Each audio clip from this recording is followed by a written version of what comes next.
The Gospel of the Lord.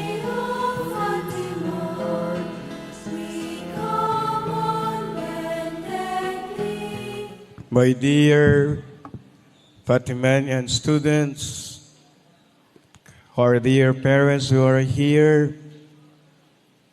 and our dear teachers and our support staff, a blessed morning to everyone. Pax et bonum, peace and goodwill. Today we celebrate the feast of the Black Nazarene, Nuestro Padre Jesus Nazareno, o Poong Padre Nazareno. And we are now on the ordinary time, but usually when we celebrate the feast day of the Black Nazarene, we always take the liturgical readings on the exaltation of the cross, the triumph of the cross, which is actually inviting us to look that the cross of Christ is a sign of God's glory, and that with the cross of Christ we will be exalted, and with the cross of Christ we will triumph and end as victors. Ang debosyon ng Poong Nazareno sa karamihan, lalong-lalo na sa atin bilang Pilipino, ay nakakaantig. This morning, I woke up early as 4:45, and ang translasyon at ang paunang misa sa Quirino Grandstand, at alam po natin, there are thousands of devotees of Poong Nazareno. Ang devotion sa maitim na Nazareno, ang devotion sa Jesus na karga-karga, bit-bit-bit-bit, ang krus. Ang debosyon sa krus, sa Jesus, na naghihirap at pinapasan ang krus.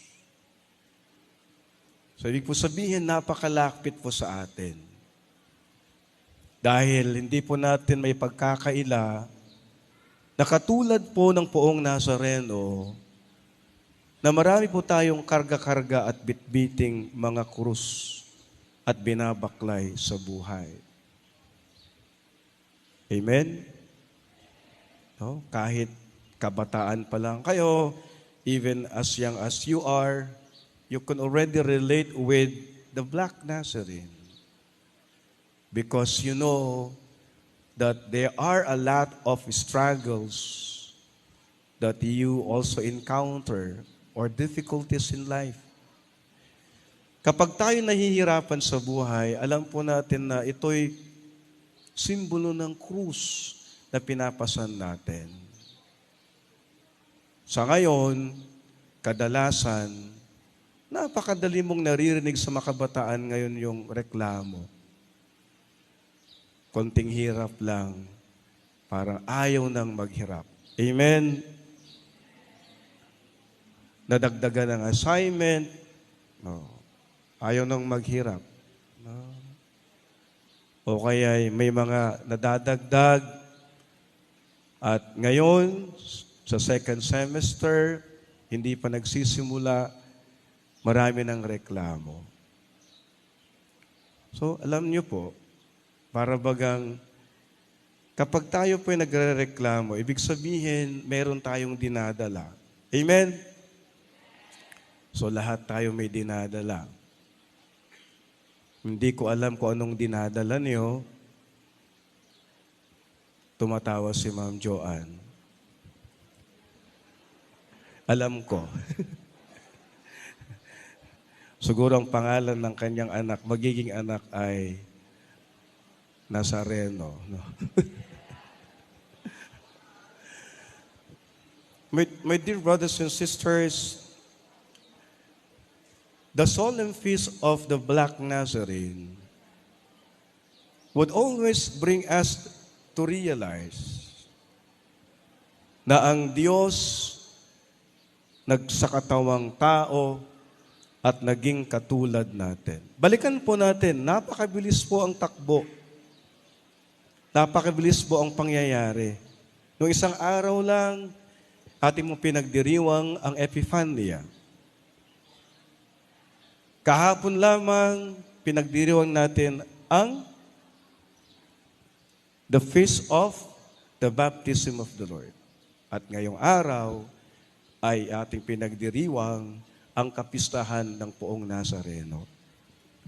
Pero ang mga pangyayaring ito, kung titignan po natin, they're all connected because they speak of one thing, that our Lord Jesus Christ became one like us. Nagkasatawang tao, nakipamuhay sa atin, at higit sa lahat, pinapalala ng Diyos sa atin na siya'y kasama natin sa ating paglalakbay sa buhay. Alam niyo po, personally, when we touch the image of the Black Nazarene, and when we look at Him, we know that God is telling to us that His Son Jesus suffering for us, and that Jesus is having a share of what we carry along in life. Sinasabi sa atin ng ating Panginoong Jesus na gusto niyang makibahagi sa ating mga baklayin at bitbitin sa buhay. In which, alam po natin, na una sa lahat, ang Diyos ang siyang nagmahal sa atin. Ang Diyos ang unang nagpakita ng kanyang kabutihan sa atin. Ang Diyos ng pagmamahal, awa at habag, ang nagpapalala sa atin na ang Diyos hindi niya tatalikuran ang kanyang pangako at ang kanyang pagkadiyos sa atin. Kaya nga siya, we always see Him as the fountain of mercy. We always see Him as the fountain of great love. We always see Him as the fountain of gracious kindness of God to us. We have not seen God yet. Amen? Sino po sa inyo ang nakakita ng Diyos? Is any one of you already saw God? Do you want to see God face to face? Who says yes? Who says no? Of course, our CL teachers, they taught that already to you. Pag nakita mo na ang Diyos, magtaka ka na. Baka wala ka na sa lupa. No? Because when you see God face to face, and I think that is only already the perfect beatitude in which you know, I must be in heaven. But even we don't see God yet, Jesus was the very face of God. Jesus was the very mercy of God. Jesus was the very love of God. Jesus was the human face of God. Amen? Kaya nga tayo din, pwede rin sasabihin natin na kapag nakikita po natin ang bawat isa, marahil sasabihin rin natin, nakikita rin natin ng Diyos sa bawat isa. Minamahal kong mga mag-aaral, magulang, and our dear alumni attending our Mass today, the feast of the Black Nazarene, our Nuestro Padre Jesus Nazareno,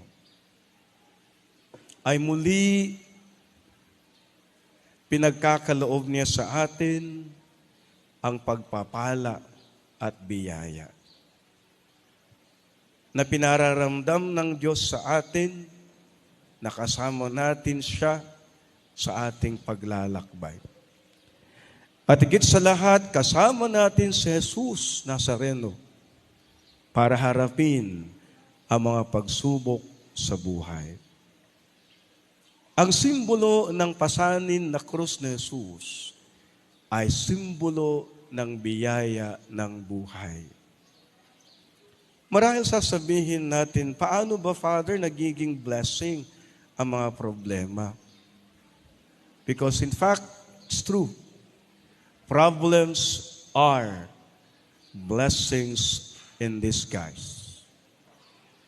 The greatest problem that we have is the very greatest blessing that we have received from the Lord. Because you know, the most difficult time of your life is in fact the greatest moment of your life. The greatest crisis of your life is in fact the greatest moment of your life. Why? Because this is the time that you will be tested how you can really prove yourself. And you know, this is the greatest defining moment of your person. Ang mga iba, hindi po nila nakikita na ang pinakalaking problema sa buhay nila ay siyang pinakamalaking blessing na ibibigay ng Diyos. Because you see, when we go the process of life and we face all these things with the faith and trust and humility in God, we know that we'll end up as the greatest person, will end up as the successful person, will end up as the best person and the best version of ourselves.